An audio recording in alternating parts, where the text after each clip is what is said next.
Madam यहाँ के आगे बाद जो रिसेट और रिसेट गवर्नमेंट मिनिस्टर थे, ये सरकारी खजाने से तनख्वाह लेते हैं, ये 3-4 घंटे आपके साथ कोर्ट में आते हैं। आपको नहीं लगता कि इनका काम आवाम के प्रॉब्लम्स को सॉल्व करने के ऊपर होना चाहिए? Oh no!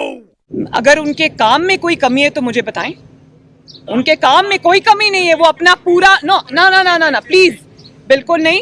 खिदमत की नीयत से आए हैं, दिन रात। कभी आपने ये भी देखा है कि वो रात को 2 बजे तक अपने ऑफिस में बैठ के बजट पे काम कर रही हैं? वो क्योंकि आपकी, लेकिन ऑस्टेरिटी की बात करते हैं ना, ये उसका पॉइंट ये है कि अगर आप सादगी की बात करते हैं तो फिर इन्वेस्टर्स को आपने वहां रहना चाहिए। Oh no! वहीं होते हैं भाई। नहीं, सॉरी, ये आप नहीं, बिल्कुल नहीं।